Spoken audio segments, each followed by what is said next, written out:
Holly was the first one that, you know, as soon as we started feeding her solids, showing signs.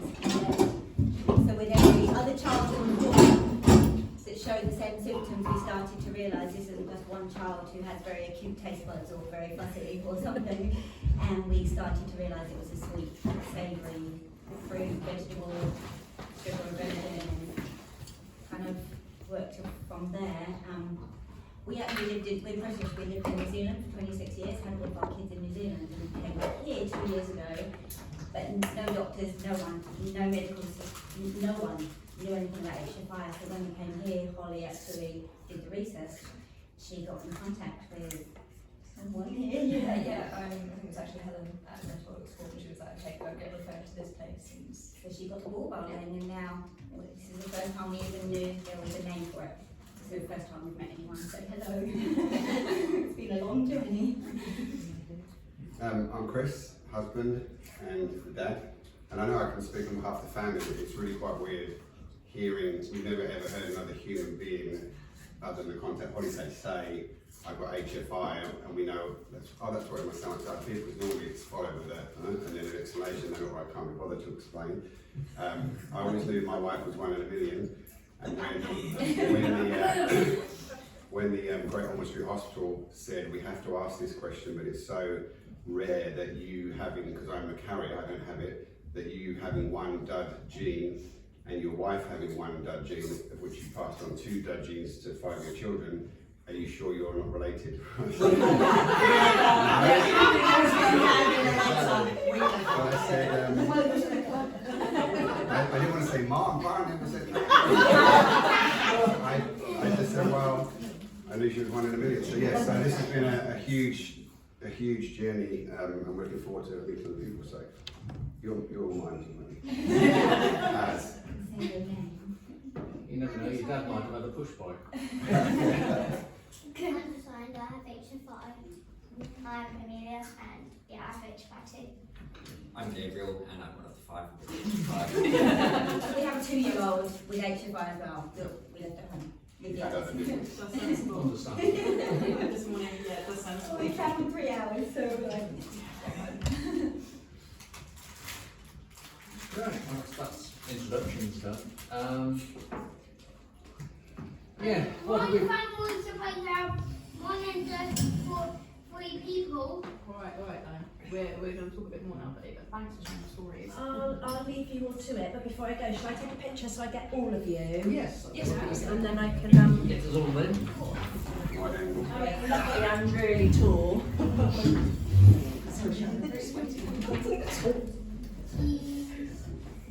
And then I'll do one this. No, I can't do one. I'll do another one though. There we go. And I'll come back down just before 11. Yeah, okay. But if you need anything, just shout and someone will come running. Okay. Thank you. Thank you. Lovely to meet you all. Enjoy. It's very emotional. The first time I met up with my rare disease family, it was quite, whew. So yeah, enjoy it. Thank you. I've just thought of something we ought to put on the website, which is HFI, we get it. Because that's the one thing that nobody understands. The difference between having a clinical knowledge of HFI and actually knowing the lived experience is totally different. Totally different. I mean, the safe food lists that we've seen from various hospitals are lethal. Literally. There was one from Australia recently that luckily they have adapted it now, haven't they? Yeah. But the first one they gave out to HFI people in Australia was ridiculous. You know, swede, turnip, parsnips. Oh, come on. You know? Yeah. So anyway, we've got the charity set up. This is the first aspect of it, which we're very, very grateful for you all making the effort to attend. Very grateful.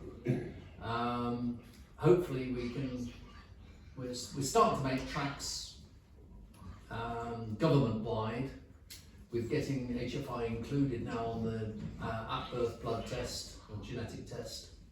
Hopefully that goes through when it's fully launched, but with everything government-wise, there can always be flipping cuts, can't there? So we've got to keep aware of this and keep pushing hard to say that, you know, this is a lifesaver, without any question. There should be between 4,500 and 6,000 of us in the UK, and I think there's less than 100 have been diagnosed. So where's everybody else? And there'll be a higher percentage in Ireland, because we're based on what's the original gene, the 150 gene, is it 157? 150 originated in Ukraine area amongst nomadic horse people, and everybody there had it, and it travelled across and it became what was known later as Celts, and they've travelled further west and west and west, and of course Ireland, Wales, etc. I've got Welsh blood on one side of the family.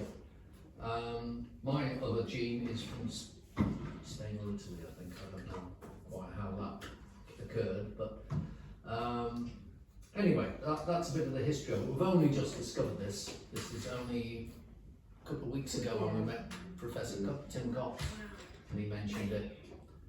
So we've got the article now, we can send that out to you all. It's very, very dense and difficult to understand because it's written by geneticists, and it's translated from, I think, Russian or Ukrainian into English, so it's not ideal. But you can get something out of it as to the history of where we all came from. We are all family. That's the key thing. We are all family. And now they've added it to the heel prick test, haven't they? Yes. The It's childhood. yeah, it's from the clinical trial, isn't it? Yeah. Newborn Yeah, child so it's on the list now. So there's probably Yeah. going to be loads of diagnoses. There should be 37 a year in the UK. New diagnosis, new babies born. New babies That's born. statistically how many we should have.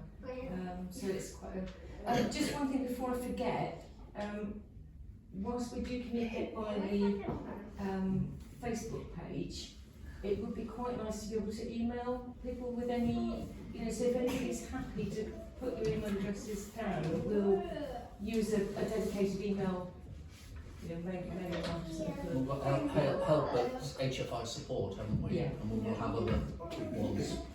So if I leave this there, is that okay? With names on? Thank you. I think the key advice I can give anybody is, Thanks. and please forgive the vernacular, but don't take shit from nobody with HFI, because it is critically important to us to keep our diet as clean as possible. And you'll find that out as you get older.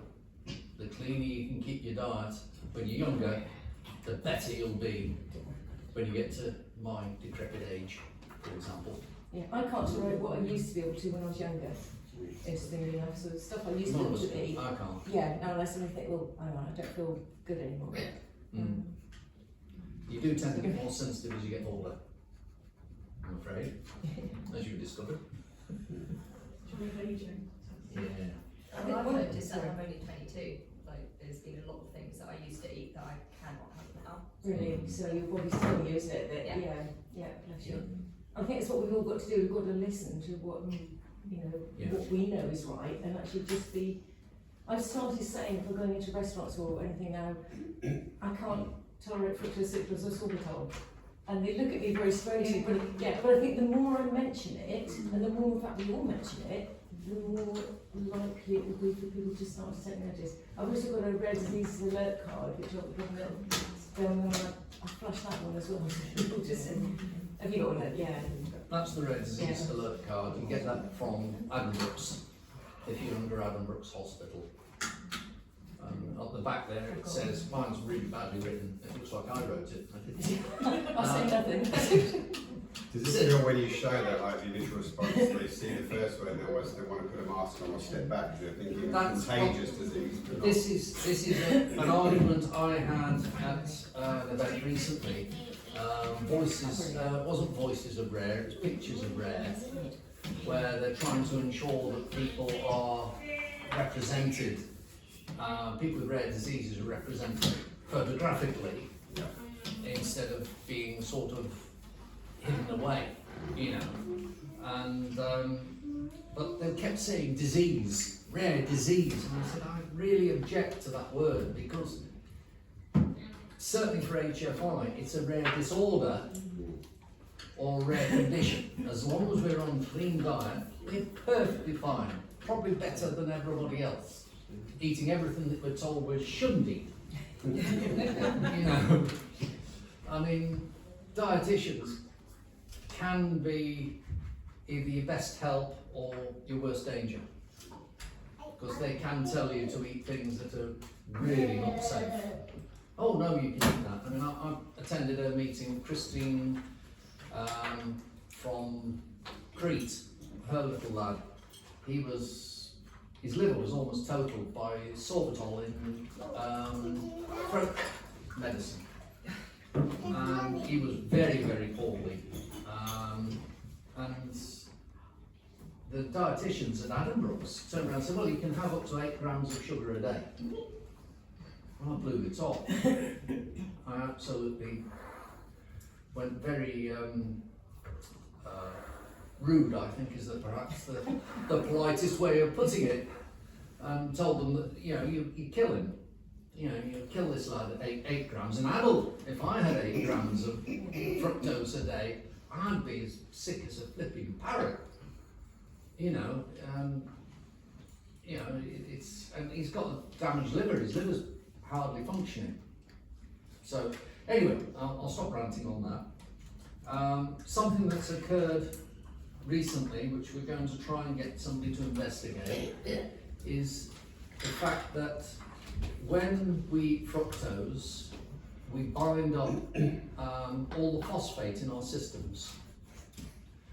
And it's been said before that one of the reasons we go hyperglycemic is because there's no phosphate left in our system, which is used in glucogenesis, which is how your body converts glucose into energy. But I've also realised that ATP requires phosphate to work. ATP is the enzyme that works with the mitochondria. I don't know if you've seen Star Wars, and the first one of those, when they find Luke Skywalker and they've never seen such high mitochondria. Well, ATP is the key part of that, and it needs phosphate to work. And I'm pretty sure there hasn't been any research into why, what levels of background phosphate in your body you need to make ATP work. And I suspect very strongly that the reason we feel so, I'm trying not to swear, horrible, rough, we feel like we've been poisoned. And I always describe it feels like every cell in my body wants to vomit. You know, from the tip of my hair to my toenails, everything feels like it wants to vomit. And that is probably the results, not just of low blood sugar, but also of ATP. If you've got no ATP functioning, you're dead. It's as simple as that. And I think that's probably one of the key factors that we need to look at. And I'm going to see if we can get somebody to do some research into ATP and how reduction in phosphate levels in blood, serum, etc. will affect ATP. Because that is it will certainly explain a lot of what we feel and suffer from. There's another thing that we're going to have to think about in time before too long. If we want people to be researching this, which we do, I mean there's all sorts of stuff we still don't know, and what we need for that ultimately is a patient database, which we don't have in the UK at all. In fact, I don't know if there is anywhere. Somebody did say there were 2 in Germany, I think. But that's something again we need to be thinking about, and the charity is, it's all of our charities, so what I think we'd all welcome his input from anybody. If you've got any ideas, any thoughts, anything. Have you consult, so like you're challenged there, and I don't know what the law is in the UK, but I'm assuming GDPR applies here the same way as it applies. Yes, it does, yeah. So what you would need from everybody is you would need something in terms of consent, Yeah. written consent, Yeah. where it's very clear that somebody can opt out at any time. Yeah, absolutely. There are two organisations, one's a government one and Yeah. one's a new one called Gene Hub, Yeah. that are very specific collectors, as it were, of data that they anonymise, but actually as they anonymise for other use, but for your own use you can access your own records, which is, Right, so. so, but yes, you're right, and that's something we have to Yeah, that's, carefully look I'd at. say you'd be probably looking at, and I don't know, can the metabolic, this community help, this society help in terms of, do they have legal people that could guide you Yeah, in they- terms of as how well you as the book, document yes, they do. something up? Yeah. And then it's just a case of getting people to accept or reject, really. Because once somebody has given informed consent and they can freely remove it, then, you know, once it's worded properly, it should be the case that people are happy to. Yeah, because there are other organisations as well that do have the patient registers. And I haven't heard back from somebody yet. I have contacted this guy who's, you know, got a patient register, just to say, how did you go about it, what did you do? So we'll look really carefully at anything like that. So I'd be surprised if those guys here can't. I think they can. They've got they're pretty good. So I have asked the question often before if they can help with setting up GDPR, because that was after I'd attended a training session with Beacon, particularly on GDPR. There's an organisation, a charity called Beacon, used to be called Find a Cure and stuff like that. It's changed its name several times, just as Metabolic Support had. They used to be RMTDC many years ago when I first found them, which was research into metabolic diseases in children. Anyway, we do need this patient registry. That will then get us, because at the moment, just as one or two or three people, that doesn't work. If we can get a group, I mean, there's probably not enough of us in the UK to get on a database that would attract much attention. But there are sides to HFI which potentially have fantastic health benefits for everybody. We are so contra-intuitive in the fact that we eat everything that people tell you shouldn't eat, and we don't get any of the problems that the people that are eating these so-called healthy diets get. You know, we eat masses of red meat. We don't get bowel cancer. We eat more or less all meat and starches. We're not short of any minerals or vitamins. You'd think we'd be short of vitamin D and vitamin C. Vitamin D and vitamin C. Well, everybody's short of vitamin D. We're generalising here quite a bit. Yeah, I'm generalising a lot. Yeah. Folic acid, for example, there's more folic acid in an 8-ounce rump steak than 1.5 kilos of spinach. And to get the folic acid out of 1.5 kilos of spinach, you need to have 4 stomachs like a flipping goat. And we ain't got that.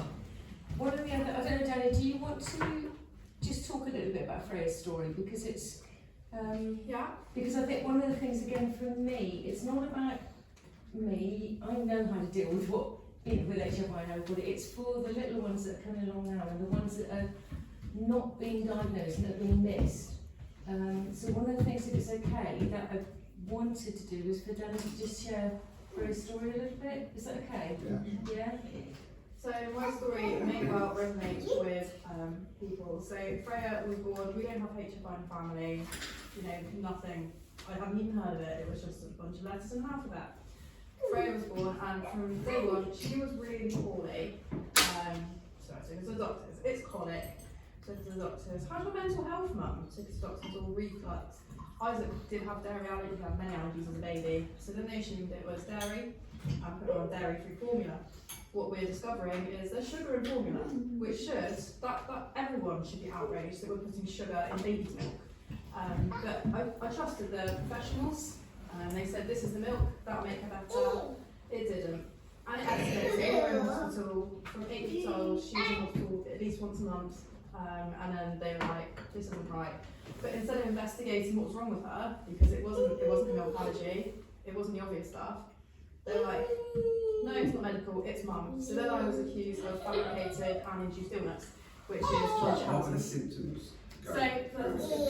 So she was a failure to thrive, she didn't grow, she was bold as anything, she was like a bold princess. She didn't have a solid bowel movement until she was 2 when we got the diagnosis. One time I gave the bowel, the poo sample in the hospital, and they're like, we asked for poo, didn't want me in, I was like, that is her poo. It was just, you don't need to know that. She vomited profusely.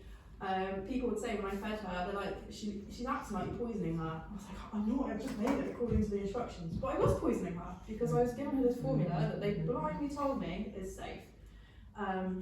She cried 20 hours a day, which was my mental health, wasn't her, but my mental health according to everyone else.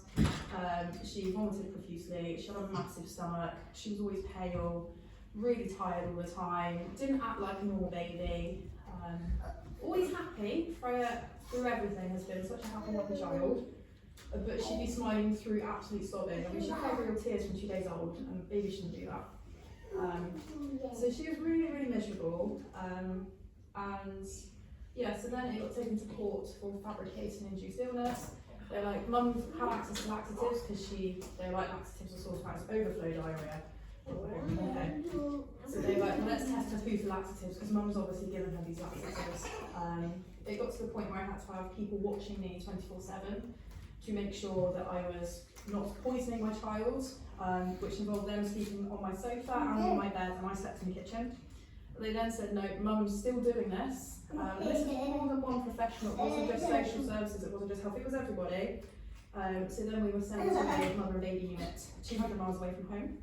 So the 3 of us slept in one room, we were on cameras 24/7, and we had to have another adult watching physically in the room because I was that much of a risk to my daughter. Yeah. And then, you listening, guys? As part of the court process, you have to have genetic testing. So then it came back, and they're like, she has HFI. It's easy, just don't eat sugar. Within, right, okay, listen. She's only 4 and he's only 5. Within a few days, she slept through the night, and I kind of woke up and what I actually ran her like a newborn baby to check she's breathing because she slept. So what is this? And then we had a solid nappy. I've never been so excited in my life. She grew hair. I had to buy clothes for her because suddenly she grew. I just was within a couple of weeks. There was one point. I'm going to take these off really soon. There was one point when we were at home where I could see her really not well. 111 told me to wait for them to call back. So I waited and waited, they didn't call back, and I could see her fading in front of my eyes. The people that are watching me from the court process said you need to follow the NHS advice, mum, because you're on dodgy ground here. And I knew in my gut all along had said that this was something. So I went against everyone's advice and said, I'm putting in the car and taking her to A&E. It got taken, but my sugar was 1.4. And she was just going floppy in my arms, and went through to resus and all of that. And if I hadn't have ignored 111 and the people from the court point people, I wouldn't have a child. I really lost her a couple of times actually. Building up to that diagnosis, at no point were they looking at Freya and thinking, why is she not thriving? As soon as it wasn't something obvious, then it was, no, it's mum. And that was one of the reasons why once I realised that this was being settled was that I want to get involved, because if I can stop one parent being accused of that, or one baby having to go through that because their babies that don't make it, then that would be something good coming out of what she's endured. And even now, we've got the diagnosis, but everything's a fight. Her metabolic team said, well, you can make a cake with xylitol in. So I blindly made her a cake with xylitol because the NHS told me to. I was like, she's really poorly, and then through discussion, I was like, I literally just gave her poison. so I try and make her a birthday cake. Or she had a chest infection, so I went to doctors and they said, oh, we think it's a chest infection, just needs antibiotics. I said, right, she's got HFI, so can we have a talk about these antibiotics? Well, it's probably viral, so we'll just see how she goes. But if it was my other child, then he would have got the antibiotics. So then you constantly have to fight, and I'm sure I can see nods around the room. It is a constant fight and having to advocate all the time. We're lucky she's just started school and they've been really good. It's not perfect, but you know, it's constant fighting, and yeah. So I think part of this charity is one to get the idea out there that this is a thing, because you know, up until now we haven't met other people. I mean, there's children in the room with HFI, like they exist mythically, guys, but here you are, you know, real children. It's mental that, but also so that when you get a professional and you say, my child has HFI, you don't want them to say, oh no, not having that, but you know, mummy's trying to talk. You want them to be able to say, okay, right, that's a thing, let's treat this seriously, because it's an intolerance, right? That's what the name says, so it's just going to give you a bit of a bellyache. But it's also to try and change the things that might prolong the life of those that haven't got a diagnosis at birth, which hopefully they will now, as we get this genetics through. Right, Mum. But, you know, little things like trying to get sugar out of formula will give those families that don't have that diagnosis at birth that a little bit longer to work out before things go wrong. Even then, it's going to take 4 or 5 days for a genetic test to come back. And if a baby's put on formula from birth, which contains fructose, it's got a good chance of being sent home as failure to thrive. And then, you know, it might only, particularly if the baby's underweight or something, it might only be 4 or 5 days and it's gone. I know there's pressures in this sort of idea, but maybe the charity really needs to work with breastfeeding charities as well. Yeah. Because it has to be the Once they're primary. able to thrive, on that formula. Yeah. But like doing the breastfeeding and extending breastfeeding, and you know, for as long as possible once you've got the diagnosis and stuff like that. Yeah. We'll definitely. Can I ask a quick question? It's incredible when I hear your story. I'm going back to 2 hours for this story, but I used to be a paramedic for 12 years in New Zealand, just thinking of how hyperglycemic.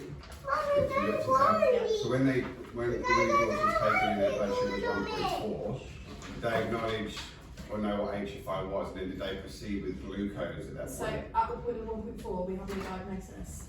Yeah, I raised the So reduction. it was straight to IV dextrose. She does have a blood sugar issue alongside it. So they do now, if she has glucose, we have SOS, which is a glucose carbohydrate, and dextrose IV, because glucogel, although it's safe, tastes really sweet and makes her vomit immediately. Yeah, that's what I was wondering, because we would give, they call it glucose in New Zealand with dextrose, which we've been talking about. Sounds like that's okay, but a lot of dextrose, I'm not sure if that's in 0% the paramedics or the hospital care would also have regular sugar in to sweeten it up. So it might be mostly dextrose, but I don't know, to make the problem worse. Yeah, that's why with her especially I carry the SOS around, because there have been times where it's supposed to be put water, I've just put powder straight in her mouth because it's anyway, and so she's always put it on her. She has some as well, so that if anything happens and we do have to call 911. I'm a single parent, so I wouldn't normally bring them. So if anything happens, the school have access to the SOS, so that the parents will administer that in school. And paracetamol suppository, she'll say, we can't just give them Paracetamol, right, come on. Yeah, exactly. I know that's it. And even antibiotics at that age will be still based on this. So. Yes. So then you have to go through the question, and then, right, I guess Well, that's about it. It doesn't phase us at all. but not people, well, they say, oh, we're not happy to prescribe, and then either bounce you back to Bristol, which is our method, so they'll say, well, there's nothing to do with us, or they won't prescribe. It's very, I've had to put, I think I'm up to about £5 or £6 complaints at this point, for her being treated differently to how they can be treated, because it's easy. You know, you have his penicillin, get some basic on you, you're fine. Whereas with her, it's like, well, which one are you going to give her? What's the actual dose of her age? Because she's not as well. It's hard work on medical as well. It's constant. I've got one and I say to the doctor, I know you normally keep it real, but it's not going to do anything. It's just going to come out. Please, just break it in half. Just, you know, hoping that the 2-year-old doesn't need to have anything. It's just going to come back up again. The scary thing we found, so they were both got the flu last year, and so she was mildly paracetamol, which is fine, but that wasn't controlling her temperature, and she was still acting really poorly, at which point he would have got ibuprofen. Can't have ibuprofen, it can't crush the tablets. The next step up in a hospital setting from paracetamol is morphine. So they were talking about giving my little 3-year-old morphine for the flu, and I was like, wow, how is there not something else in place? It's quite scary. Well, you can so easily feel like there's just such a over the top mother. It's not even just helping them. You've not there, haven't you? Mum's very anxious. You don't, she just do it alone. But it is, we know what's the same. By the time we've got anything significant that needed antibiotics, it was and we had a challenge to, you know, can you swallow this tablet? You know, we've got the capsule so that, you know, we could go to plan B. But we had a victory parade, didn't we? It's like, this is what do you think you can swallow this? And it's like, things like that for new parents and facing these issues. Just go for it, actual, they can swallow food, so they can swallow a tablet, big it up, make it the best thing ever, medals, everything. Then you have to find the doctor for that, and you know, for us in New Zealand, we just have literally never even heard of HFI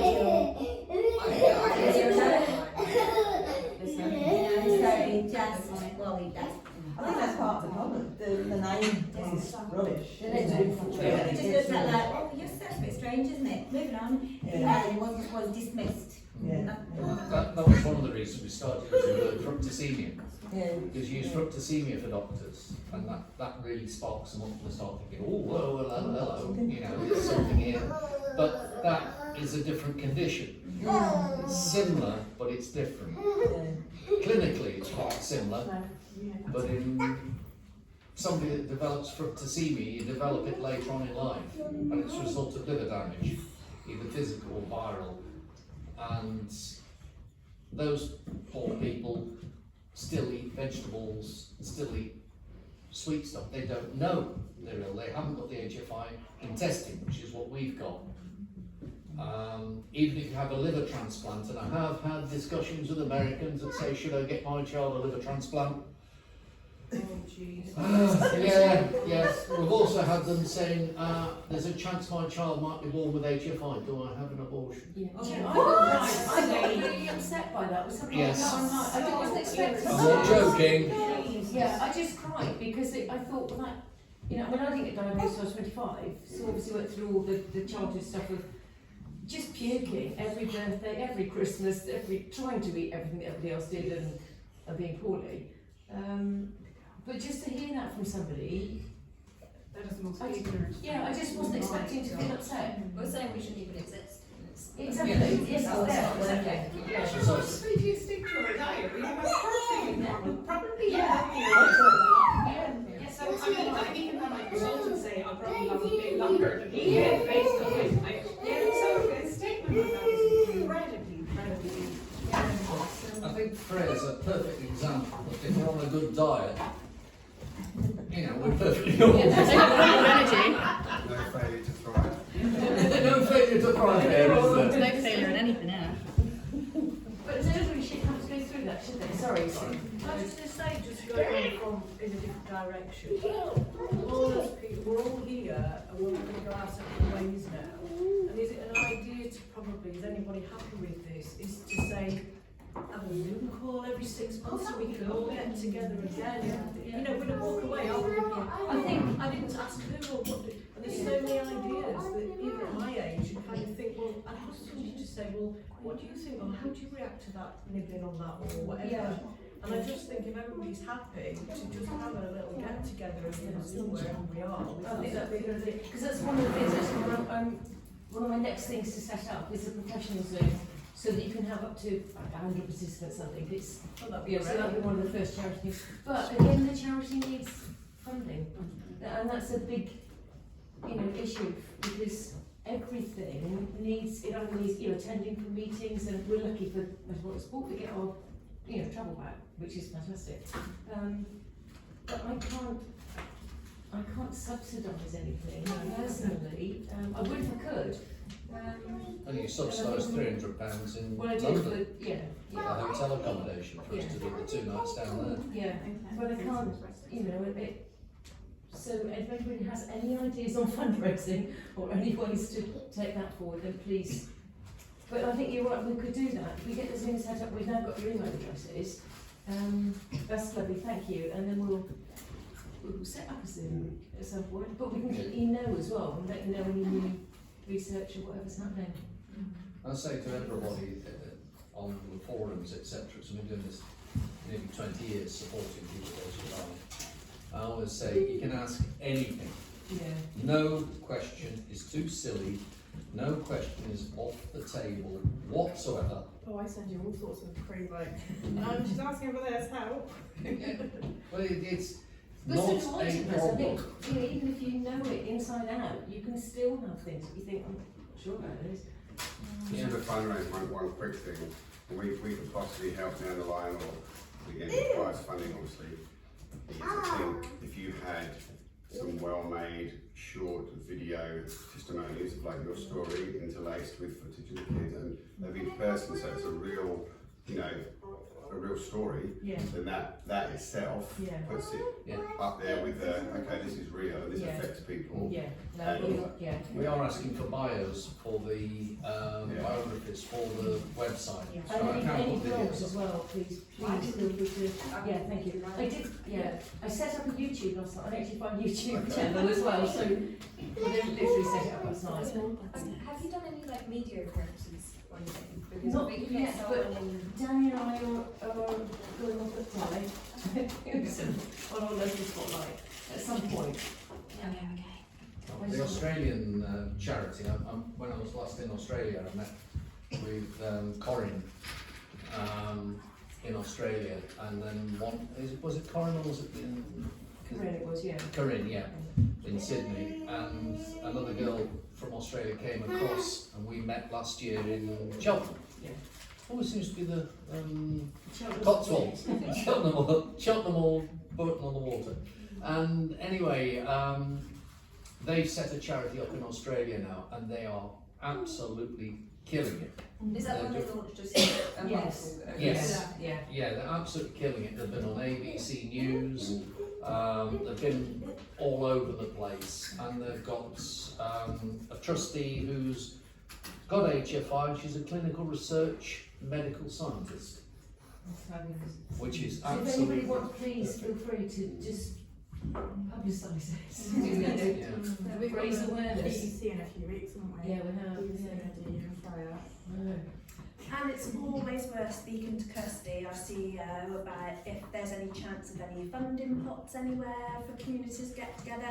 It's always worth an ask. I can't Yes. guarantee anything, Yeah.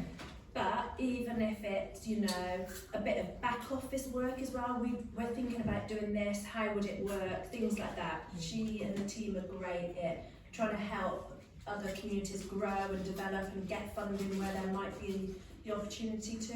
Yeah. Was that the other thing was patient registry as well, which Yeah. we were just discussing. If you have professional Zoom, if we could jump on the back of your professional Zoom for quarterly or half-yearly meetings, that would save us about £15 a month or so as a charity. Yeah, I think we can. I don't know. We teams. Well, Teams, Yeah. same thing. Yeah. If we were Cheers.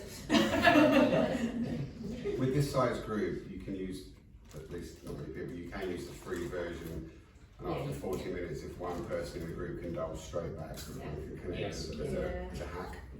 Yeah.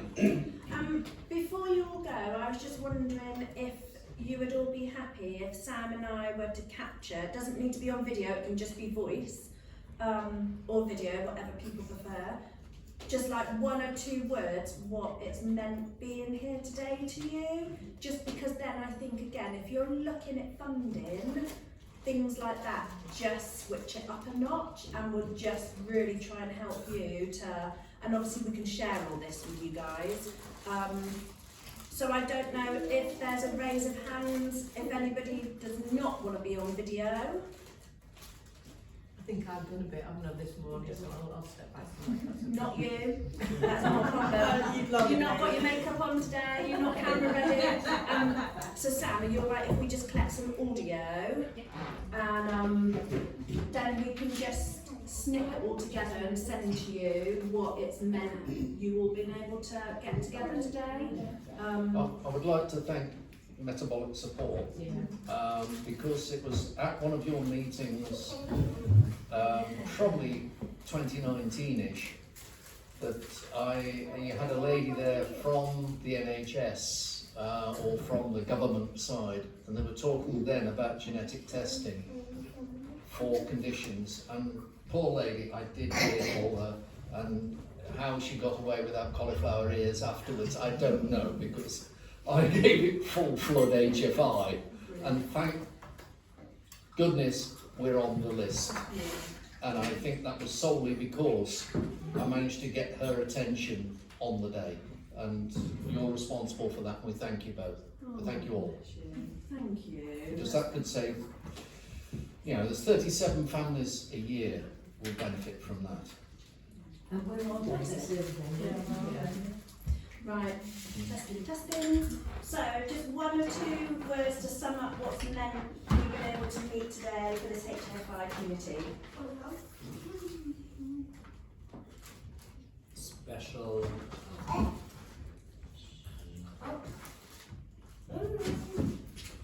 Yeah, special. Perfect. Thank you. Helpful. Meaningful. It's been really nice to know people like me. I think we feel like for our family we've just walked off the planet where we're the only people on the planet, come to another planet where there's more people like us. Yeah, it's been quite mind-blowing just to be able to share stories. Like it, Amazing. I'd say solidarity and inspiring. I think we're exposed a story that the medical profession still doesn't know about it or understand it. It's shocking, really.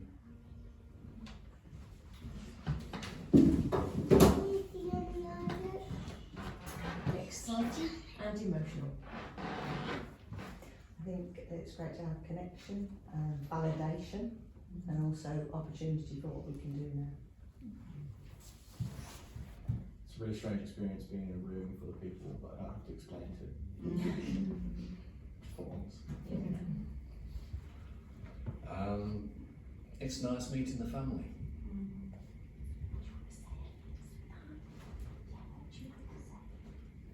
I'm happy. You don't know.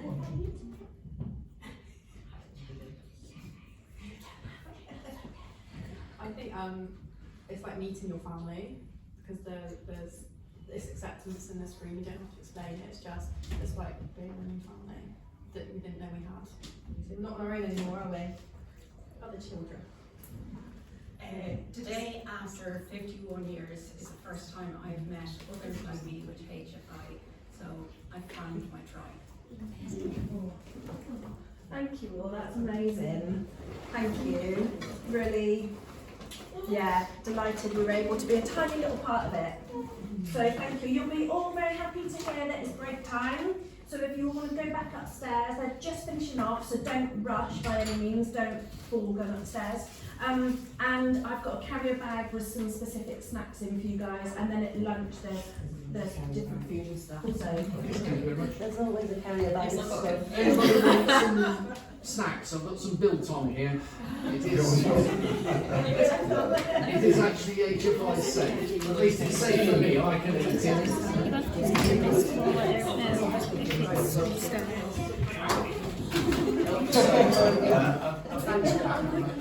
as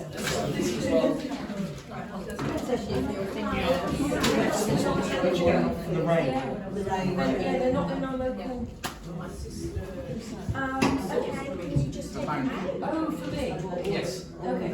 I've got two already. No, they've sent you two, haven't they? Yeah. You went and sent me one for me, one for you, and you said keep it. But I haven't got a card. You haven't got a card. Yeah, we do that. Thank you, Sharon. Yeah, don't worry about that, that's fine. Okay, I'll see you later. Sorry, sweet. Bye, I love you. If there's any problem.